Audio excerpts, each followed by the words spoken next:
بەڵێ بینەرانی عزیز سلااوتان لێبێ من یادگار فایەخمەم شەو بە شێوەیەکی ڕاستە و خۆ لە سلێمانیەوە لاگەڵتانە بم بۆ باسی ڕۆژی ئەم شەومان لاگەڵ بەڕێز کاک شاخەوان عەبدوڵڵا جێگری سەرۆکی فراکسیۆنی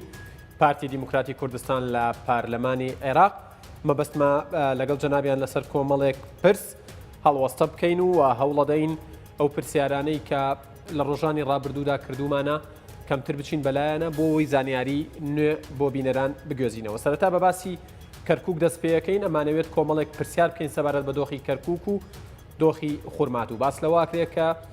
تعریبکردنی ئەو ناوچە کوردستانیانەی کە پێشتر تعریب کرابوون پاشان عەرەبەکان تعویز کرابوونەوە قەرەبوو کراونەوە ئێستا هەمان کۆمەڵە خەڵک هێنرێنەوە لەو ناوچانە دابەش ئەکرێنەوە و حکوومەتی عێراقی پۆلیسی فیدرال و حەشتی شعبی سەرپەرشتیەم کاراناکەن ئایا ئەمە چەند مەترسی هەیە و ئەبێت چۆن ڕوبەڕووی بینەوە لە هەرێمی کوردستان مەبەستمە قسە لەسەرەوە بکەین کە دۆخی خورمات و بەکوێ گەیشتووە هاوڵاتیانی خورمات و لە دوای 16 ئۆکتۆبەرەوە و بەشێکی باشی هاوڵاتیانی کەرکووکیش لە ماڵەکانی خۆیان هەڵکەنراون و ئاوارە بوون چیان بۆ کراوە کەی دۆخی ئەو ناوچانە ئاساییە بێتەوە مەبەستمە پرسیاریەوە بکەین کە بمبورن حکوومەتی هەرێمی کوردستان لە ڕێگەی سەرۆکی حکوومەتەوە بە بەردەوامی دووبارەیە کاتەوە کە ئەوان چاوەڕێ ئەوەن کە بەغداد بۆ دانوستان و دانیشتن و ڕێککەوتن وەڵامیان بداتەوە بەڵام لە بەرامبەردا عەبادی هەموو سێشەمەیەک وەکو خوی هەمیشەیی خۆی بڵین باسی ئەو شتاناکە کە خۆی مەبەستێتی حکوومەتی هەرێمی کوردستان دەماری حکوومەتی هەرێمی کوردستان ئەگرێت و استیفزازی ئەکات و باس لەواکە کە بۆ نمونە جارێک لە جارەکان لەم هەفتەی باسی لەوە کردووە کە موچەی ناردووە بەڵام باس لەواکرێت کە موچەی بۆ 450 کەس ناردووە و لە بنەڕەتدا ئەوانە هەر سەر بە حکوومەتی عێراقی بوون لەسەر هەرێمی کوردستان نەبوون مەبەستمە قسە لەسەرەوە بکەین کە حکوومەتی عێراقی نەک نهاتۆتە پێشەوە بەڵکو ئابلوقەی سەر ئاسمان و ئابلوقەی داخستنی فڕۆکەخانەکانی هەرێمی کوردستانیان درێژ کردوتەوە بۆ کاتێکی نادیار نەک دوو مانگیش کەواتە ئایا نیەتێکی جدیە لەلایەن حکوومەتی عێراقیەوە بۆ چارەسەری کێشەکان من زیاتر ناڵێم کاک شاخەوان عەبدوڵڵا پارلەمانتار و جێگری سەرۆکی فراکسیۆنی پارتی لە پارلەمانی عێراق سڵاوتان لێبێ ئەمەوێ بۆ پرسیارە دەست پێ بکەم باس لەواکرێ کە تعریبی ناوچە کوردستانیەکان دەستی پێکردوتەوە بۆ نمونە لە گوندی پەلکانە لە سنووری ناحەی سەرگەڕان قەزای دووبزی سەر بە پارێزگای کەرکووک تعریب دەستی پێکردوتەوە و لە زۆر ناوچەی دیکەش بە شێوەیەک لە شێوەکان کوردەکان دەرئەکرێن و عەرەب لە جێگەیاندا ئەندرێت تێبینی و تێڕوانینی ئێوە بۆ ئەم هەنگاوە وەکو پەرلەمانتار چیتان کردووە تا ئێستا سەبارەت بەم پرسە بەڵێ سڵاو لە جەنابەت دووە لە بینەرانی کوردستان 24 دیارە ئەوەی کە لە دوێنێەوە لە گوندی پەڵکانەی سەر بە شارشکەی دووبز ڕوویداوە بەردەوامی سیاسەتی تعریبکردنی دوای 16 ئۆکتۆبەرە کۆمەڵی هەنگاو نراوە لە دەرکردنی فەرمانبەرانی کوردیا خۆت پڕکردنەوەی فۆرمی ئەوەی کە دەنگی بە ڕیفراندۆم نەداوە یاخود لادانی ئەفسەرە کوردەکان و خستنەجیان ئەفسەری عەرەب بۆ کۆمەڵی ئیجراعاتی تر کە تا ئەم لەحزەیە زیاتر ئیجراعاتی ناوچەی لەسەر ئەساسی ناوچەکان ڕوویان داوە و ئەوەی کە لە پەڵکانە ڕوویدا من هەردوێنێ دوای ئەوەی کە وڵاتیانی ئەو دەڤەرە پەیوەندیان پێوەکردن پەیوەندیم لەگەڵ بەڕێز وەزیری ناوخۆی عێراقەوە کرد و لەگەڵ فەرماندەی هێزەکانی شورتەی ئیتیحادی فەریق ڕای جەودەت کرد ئەم ئێوارەیە وەڵامی دامەوە و ئیعازیدا و فەرماندەی پۆلیسی ئیتیحادیش دیسان تەلەفۆنی بۆ کردم کە وەزیر پەیوەندی پێوە کردەوە بە هیچ شێوەیەک ڕێگە نادەن یەک ماڵی کورد لەوێ دەربکرێ و هەموو ئەو ئیجراعاتانەی کە کراوە پەیوەندی بەوانەوە نەبوو بەڵکو لەلایەن قایدی عەمەلیاتەوە فەرمانی پێکراوە و فەرمانیان پێکراوە کە ئەو بڕیارڕا بگرن بەڵام تا ئێستا هەندێک عەرەب لە ناو گوندەکان ماون و لە گفتوگویان بۆی ئەوانیش لە گوندەکە دەربکرێن چکە بوونیان لەوێ مەترسیە بۆ سەر هاوڵاتیانی کورد بۆیە لێرەوە بۆ یەکەم جار لە ڕێگای کەناڵی 24 ڕایەگەێنم کە ئەمە پەیامی ئەمڕۆی بەڕێز وەزیری ناوخۆی عێراق بوو کە بە هیچ شێوەیەک ڕێگە نادا هیچ هێزێکی ئەوان بەکاربهێنرێ بۆ دەرکردنی ماڵە کوردەکان و ڕێگر دەبن لەو پرسە ئەوەی کە کراوە زیاتر ڕاکانسایی دۆکە پارێزگای کەرکووک ڕۆلی تێدا هەبووە بە دەست لە پشتدانی هەندێک لە کوتلە سیاسی عەرەبیەکان بە تایبەتی یەک دوو ئەندام پەرلەمانیان هەیە کە دەستیان لەو مەوزوعەدا هەیە بۆ ئەو بابەتە لەسەر خەتین و لەسەر تەواوی پرسەکانی تر ئێمە متابعی خۆمانمان کردو من بەجددی سەم لەسەر ئەو لایەنانە کردووە بەڵام دۆخەکە بەگشتی لە دوای 16 ئۆکتۆبرەوە کۆمەڵی خروقاتی نایاسایی و نادەستوری لە ناوچەکە ڕوویان داوە ینی دەبوو حکوومەتی عێراقی کاتێکە دێت پشت بە دەستور ئەبەسێت دەبێت لە ڕووی امتیازات و حقوقیش امتیازات و حقوقی تەواوی پێکاتەکان لەو ناوچانە بپارێزێت کە بەداخەوە لەو ناوچانە پێشێری تەواوی مافەکانی کورد کراوە لە ڕووی کارگێڕیەوە لە ڕووی ئیداریەوە لە ڕووی ئەمنیەوە بڵێ ئەمانەش هەمووی کاک شاخەوان تعریبێکی بەرنامە بۆ داڕێژرا و مبەرمەج نییە نەخێر بەی شێوەیە وەک باسم کرد چگەر بەرنامە بۆ داڕژراو باە دەبوو لەسەرەوە بۆ خوارەوە باە بەڵام وەزیری ناوخۆی عێراق پەیوەندی پێمەوە کرد کە ئەو فەرمانی کردووە و لە دوای پەیوەندی بەڕێز وەزیری ناوخۆوە فەرماندەی پۆلیسی ئیتیحادیش پەیوەندی پێمەوە کرد کە ئەو بابەتیان کۆتایی پێهێناوە فەرمانی وەزیری پێ بەوەی کە هیچ جوڵەیەک بەرامبەر بە هاوڵاتیانی کورد لەو ناوچانە ئەنجام نەدرێەوە من کێشەوەی بێ من بەرنمەکەی جناب دەگەڵ و خەڵکە قسەم کردووە سبینێ محاولە دەکەینە و عشاعرانەش لێ نەمێنن بە هیچ شێوەک چکەوانە ماڵی خۆیانە و مڵکی خۆیانە و نفوسی 1990یان هەیە نەگەی 2900ەکان خەڵکی ڕەسەنی ئەو ناوچانە نابێ بە هیچ شێوە ڕێگە بدرێت کۆنە بەعسی و عرب بگەڕێتەوە بۆ ناوچانە. باشە هەر سەبارەت بە کەرکووک لە ئێستادا باس لەوە کرێت کە جموجوڵی داعش یاخود گرروپێکی دیکە لە بەناوێکی ترەوە بەڵام بە فکر و هزری داعشەوە لەوێت دەرکەوتونەتەوە حکوومەتی عێراقیش ئاماژەی بەوەدا بوو کە داعش بە فەرمی لە عێراق لە ڕووی سەربازیەوە کۆتایی هاتووە ئەم جموجوڵانە بە نسبەت کەرکووکەوە چەند مەترسیدارن و ئایا حکوومەتی عێراق چ تێبینی و چ قسەیەک و چ کۆمنتێکی هەیە لەسەر ئەو جوڵانە طبعاً کاک یادگار لە ماوەی 3 ساڵی ڕابردووە بگرە لە دوای 2005 هەمیشە ڕەشەی تیرۆریستی لەسەر کەرکووک هەبووە قاعیدە و ئەنسار و نەقشبەندی تا دروستبوونی داعشیش و لە ماوەی 3 ساڵی ڕابردوو دەیان هێرشی چەکداری بۆ سەر کەرکووک کرا بەڵام لەبەرەوەی خەڵکی کەرکووک دیفاعیان لە شارەکەی خۆیان نەکرد و هێزێکی پێشمەرگەی زۆری لێبوو دەستگای ئاسایش و پۆلیسی لێبوو ئەو کات مەترسیەکان ئەوەندە بە قورسی وەرنەدەگیران وەک ئەوەی کە ئێستا ملاحەزەکە لە دوو ڕووە یەک لە ڕێی جموجۆڵە سەربازیەکانیانە دوو لە بێدەنگی حکوومەتی عێراق مەترسی دروست کردووە لەوەی کە پلانێکی تریان بەدەستەوە بێت لە ناوچەکە هەند چەنێمە هەم لەگەڵ تەحالفی دەولی لەسەر ئەو بابەتە لەسەر خەتین کە بە هیچ شوێک ڕێگە نادەین مەترسی لەسەر هاوڵاتیانی ئێمە دروست بێ چ لە ناوچەی داقوق یاخود لە بەشێکی کەرکووک ئەمە ئەگەر ئامانجێکی سیاسی بێ لێ ئاگدارین و دەبێ هەرچی زووە و ئاگداری حکوومەتی عێراقیشمان کردوەوە هێزەکانی پێشمەرگە بچنە ئەو شوێنانەی کە پێش 2014 لێبوون بۆی هەم دڵنیایی بە هاوڵاتیانی کوردی ئەو دەڤەرە بدە و هەم ببێتە مقاوماتێکی ئەمنی لە بەردەست بێ بۆ ئەوەی کە ڕێگر بێ لە بەردەم هێرشی داعش یا هەر گروپێکی تیرۆریستی تر لە مەنتیقەکە. باشە کاک شاخۆوان بینە سەر باسی ناوخۆی کەرکووک من بە پرسیارێک ئەچمە ناو بڵین ئەو تەوەرەم کە تایبەتە بە کەرکووک بە تاوانی هەڵکردنی ئاڵای کوردستان لە سەر کۆمپانیای نەوتی باکوور 3 ئەفسەری کورد دەستگیر کراون سکاڵایان لە دشت کراوە و عێراقیش لیژنەیەکی لێکۆڵینەوەی ناردۆتە کەرکووک و یەکێک لەوانش کە لیژنەی لێکۆڵینەوەی لەسەر گیراوە مقدمێکە برای پارلەمانتارێکی یەکێتی نیشتیمانی کوردستانە ئایا ئەمەی بەرامبەر کورد ئەکرێت لەوێ لە چوارچێوەی پێشێلکاریەکانە ئێستا خەریکن چوارچێوەیەکی یاسایی بۆ پێشێلکاریەکان بەرامبەر بە کورد دروست ئەکەن ئەم مەترسیە تا چەندە سەرکردایەتی کورتان لێ ئاگادار کردوتەوە چ ئەنگاوێک نراوە بۆ ئەوەی کۆتایی بەم کارانە بهێنرێت لەلایەن حکوومەتی عێراقیەوە طبعاً کاک یادگار ئەو کەیسانەی کە من لێ ئاگدار کرابێتمەوە متابعی جدیم کردووە بۆ نمونە ئێمە کەیسی ئەو ئەفسەرانەمان هەبوو کە لە کەرکووکیان جێشت بوو دا 16 ئۆکتۆبەر توانیم لە ڕێگای وەزیری ناوخۆ دوو بروسکە بۆ کەرکووک بکەین کە لە دوای گەڕانەوەیان هیچ ئیجراتێکیان لەگەڵان نەکرێت بالفعل دوو بروسکە تایەکی 12 هەر ئەفسەرێک التحاق کاتەوە هیچ گرفتێکی یاسایی نەبێت لە کوردەکان و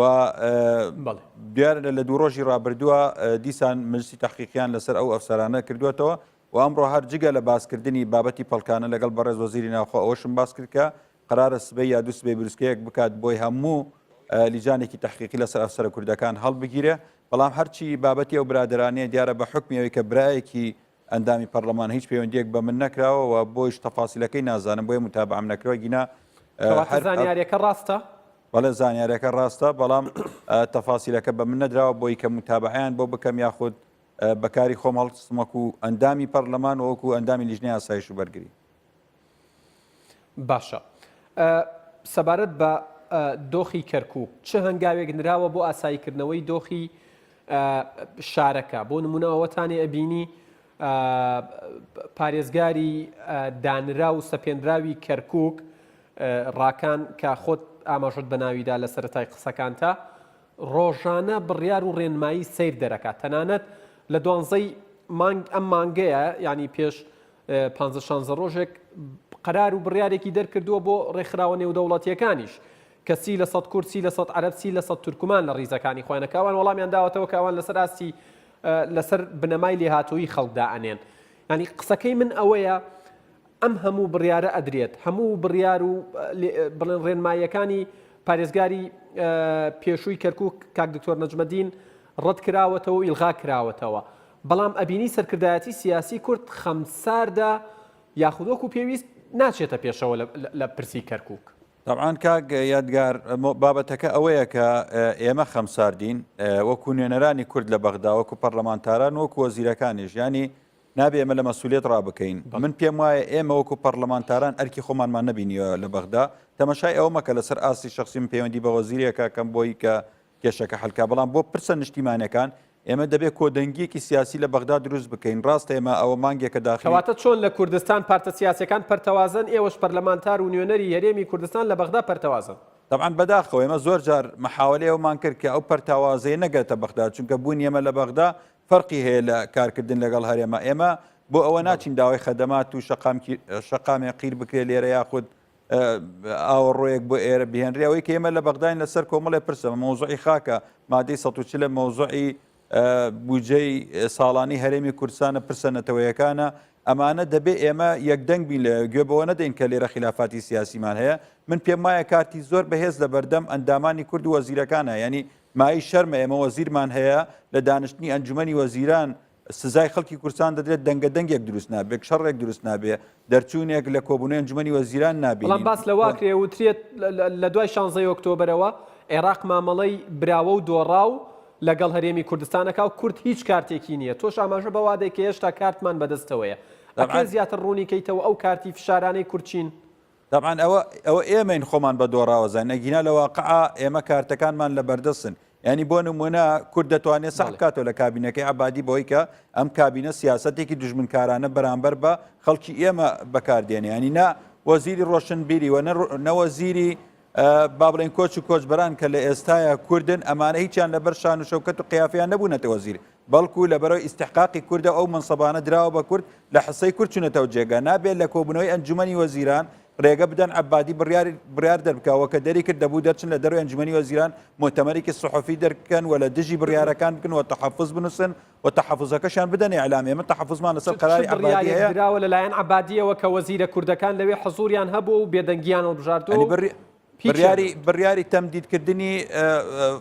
حەزر لەسەر فڕۆکەکانی فڕۆکە بۆ هەرێمی کوردستان ئەو بڕیارێکی ئەنجومەنی وەزیران و عەبادیە بۆ لێ قبوڵ دەکەن ینی لە کاتێکە دەبێ ئەگەر حەزر هەبێ حەز لەسەر مەتاڕاتی جنوبیش دابنرێ هۆکاری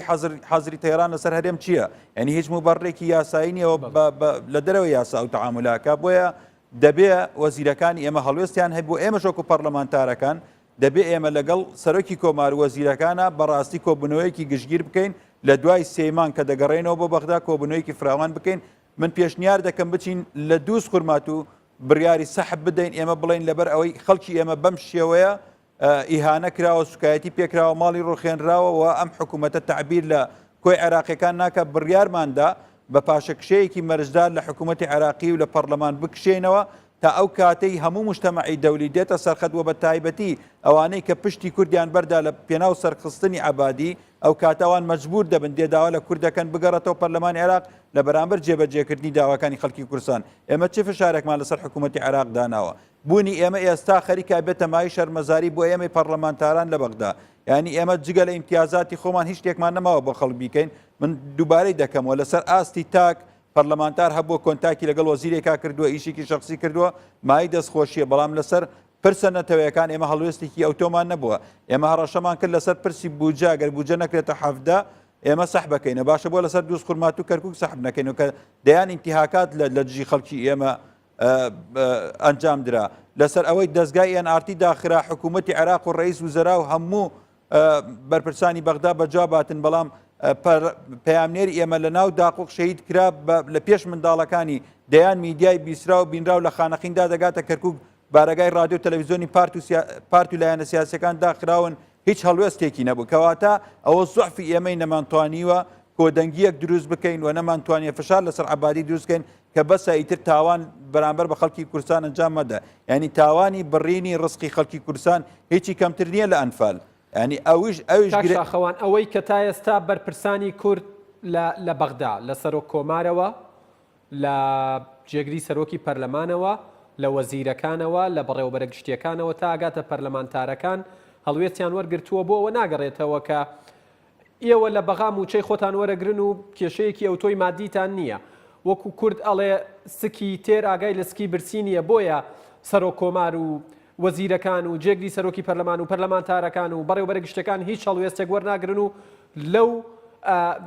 لەو موچەیە لەو بەرژەوەندیە لەو امتیازاتانە دەستبەردار نابن زۆر بە ڕاشکاوی حەزەکەم وەڵام من بیتەوە ینی جەناب تەزانی من یەکێکم لەو کەسانی کە ڕاشکاوم لەسەر ئەو مۆزوع من یەکێکم ئامادەم یەکەم کەس ناوی خۆم بنووسم دەست لە کارکێشانەوەی خۆم لە پەرلەمانی عێراق لەسەر بابەتی خاک و لەسەر بابەتی موچەی خەڵکی کوردستان پێشکەش بکەم بەڵام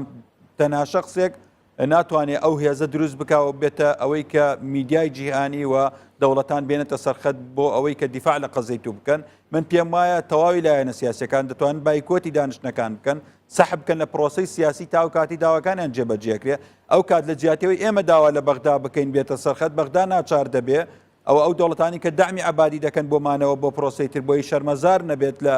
لەوەی کە داوای دامی بۆ بکەن بۆی بمێنێتەوە لە انتخاباتی داهاتوو ئەوان دێن داوا لە کورد دەکەن فەرمووی داواکارەکانی ئێوە جێبەجێەکەین بگەڕێنەوە پرۆسەی سیاسی عێراق تەواو بکەن کەواتە ئێمە تا ئەم لەحزە هیچ هەڕەشەیەکمان نەکردو ئەوەی کە هەبوو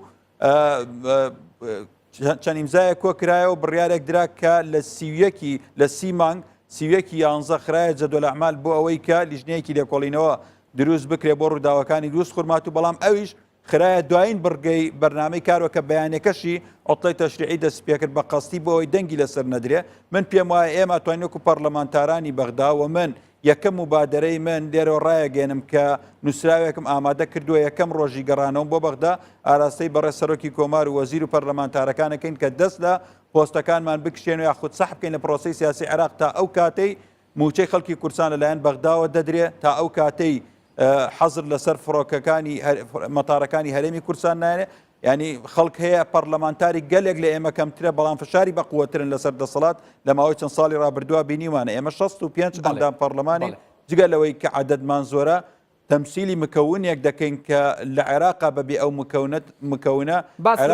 کاک شاخەوان باس لەوە ئەکرێت تورکمانەکان بە ژمارەیەکی کەمی پەرلەمانتارەوە زۆر لە کورد کاریگەرترن با من بچمە سەر پرسیارێکی دیکە بەپێی زانیاریەکان دکتۆر فواد ماسووم باسی لەوە کردووە کە گەر هەرێم داهاتی نەوت و خاڵە سنووریەکان و فڕۆکەخانەی سلێمانی و هەولێر بنێرێت حکوومەتی عێراقی پابەندە بەوەی کە موچە بنێرێت ئایا یعنی ئەم قسەیە تا چەندە چکە حکوومەتی هەرێمی کوردستان ئامادەی خۆی پیشان داوە ئایا ئەم قسەیەت بە شێوەیەک لە شێوەکان منطقیە ئەکرێ لە ئێستادا جێبەجێ بکرێ من نازانم ئەو قسە لە کێوە حکوومەتی هەرێم ئەوان مەتالیبەکانیان ئەوە بوو کە حکوومەتی عێراق ئیشرافی مەتارات بکە خۆ نووسراوێکی عەبادی هەیە بۆ معلوماتی جەنابتان ئاراستەی مەتاری نەجەفی کرۆ مەتاری نەجەف بەبێ ئەوەی بگەڕێتەوە بۆ عەبادی بە بڕیارێکی ئەنجومەنی پارێزگا ئەو پارەی کە هەبووە لێ دروست سەرفی کردو لە دروستکردنی هەندێک لە شقامەکانی نەجەف و لەگەڵ چەند پرۆژێکی ناو مەتارە بەبێ بگەڕێتەوە عەبادی دامی کردووە لە دامی بڕیارەکەتانەکەم و دەتوان ئەو پارەی خۆتان لە نەجەف بەکاربێنن باشە بۆ پارەی مەتاری نەجەف بۆ نەجەف بەکاربێ پارەی مەتاری سلێمانی و سلێمانی بەکارنەهێنرێ ئەمە سیاسەتێکی دووفاقیە حکوومەتی عێراقی تەنها مافی هەیە و لە بڕیارەکەی خۆشیان ئەوەیە ڕەقیب بێ لەسەر ئیدارەدانی فڕۆکەوانی نەک ئەوەی کە بێ فڕۆکەخانە بخاتە ژێردەستی و هەمەر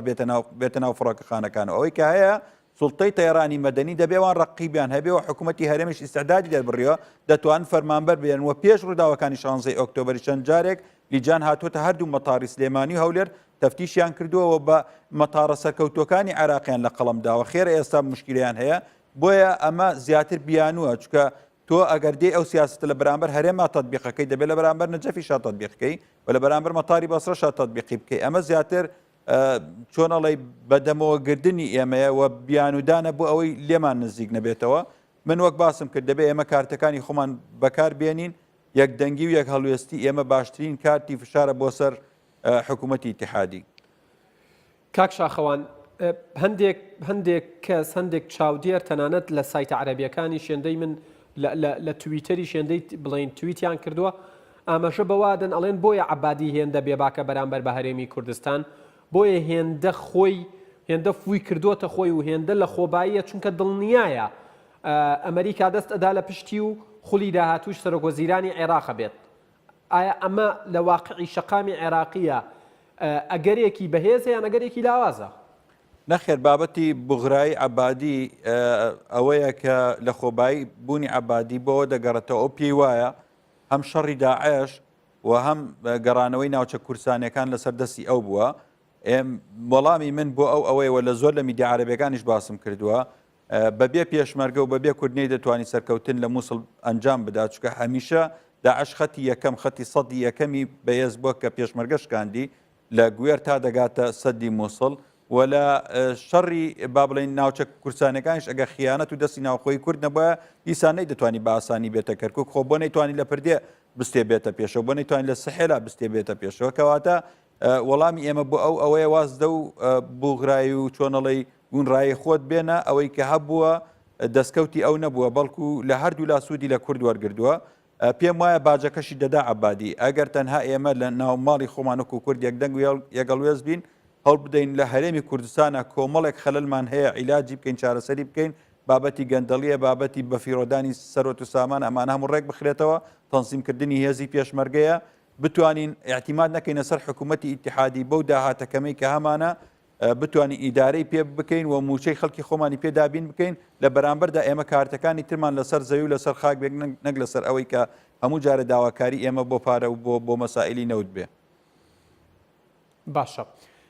کاک شاخەوان باس لەوە ئەکرێ یاخود بڕیار وایە لە هەفتەی یەکەمی 2010 پەرلەمان خوێندنەوە بۆ پرۆژە یاسای بودجەی 2010 عێراق بکات. من چەند پرسیارێکم هەیە لەسەر ئەمە، ینی تێبینیەکانی کورد بە هەند وەرگیراون و ئایا ئەگەری ئەوە هەیە بە 12% بڵێن ئەو بودجەیە پەسەند بکرێت لە عێراق؟ طبعا ئێمە لە سێ مانگ دانیشتنی پەرلەمانی عێراقا دوو پرسی زۆر گرنگ دێتە دانیشتنی یەکەمی پەرلەمانەوە، ئەویش بابەتی بودجەیە لەگەڵ بابەتی یاسای هەڵبژاردننی ئەنجومەنی نوێنەرانی عێراق و ئەنجومەنی پارێزگاکانە کە دەبێ ئەنجومەنی نوێنەرانی عێراق هەرچی زۆر لە ماوەی ئەو مانگای یاساکە تەواوکە لە بەرەوەی کۆمسیۆن دوجار ناتوانێت لە ڕووی فەنی و ئامادەکاری بکات بۆ ئەنجامدانی هەڵبژاردن و لەسەر بودجەش ئەم دوانە هەردووگی ئێمە دەبێ پێشتر وەکو فراکسیۆنە کورسانەکان ملاحەزەی خۆمانمان هەبێ. نەخێر ملاحەزەکانی ئێمە بە هەند وەرنەگیرا و ئەمڕۆ وەڵامی داوەتەوە سەرۆکوەزیرانی عێراق مەکتەبی ڕێزوزەرا وەڵامی خاڵ بە خاڵی ئێمەی داوە حجەی بۆ هەموو ئەو خاڵانەی هێناوەتەوە مبڕی هێناوەتەوە کە ئەوان بۆچی بەو شێوە لە موازنە مەسەرەن لەسەر مەوزوعی هەڵەبجە ئێمە تا ئێستا دانمان بە پارێزگابوونی هەڵەبجە نەناوە بۆیە تەخساتی بۆ دانین باسی پێشمەرگە ئەڵێ ئێمە لە چوارچێوەی هێزەوشکانەکان کە هێزەوشکانەکان هەر نییە موازنەی نیە ئەڵێ لێوە بۆمان داناوە